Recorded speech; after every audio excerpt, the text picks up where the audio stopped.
माझ्या शेतामध्ये कपाशीचं पीक आहे आणि मी 3 वर्षापासून केसीएमचं प्रोडक्ट वापरत आहो. यावर्षी कपाशी गेल्यात होती, 2.5 महिने पावसात होती, पाण्यामध्ये होती, पाणीच वाहत होतं, परंतु केसीएमने त्याला जिवंत ठेवलं. तुम्हाला जे केसीएमची औषधी कशा पद्धतीने मिळाली, कोण पोचवली तुमच्यावर? केसीएमची औषधी ही आमचे मित्र गणेश भाऊ नवकरकर आणि सागर भाऊ ढबाले यांनी माझ्यापर्यंत पोहोचवली आणि यांनी मार्गदर्शन केलं. अशा पद्धतीने असं करावा, त्या पद्धतीने मी 3 वर्ष झाले आता हे चालू आहे. तुम्ही जे पहिली फवारणी काढली त्याच्यामध्ये कोणते कोणते प्रोडक्ट यूज केलेले आहे?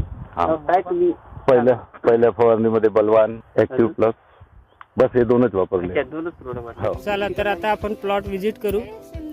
आणि ठाकरे सर, थोडासा प्लॉट व्हिजिट करून द्या. शेतकऱ्यांना असं वाटलं नाही पाहिजे की आपण धुऱ्यावरचे झाडं दाखवलेले आहे.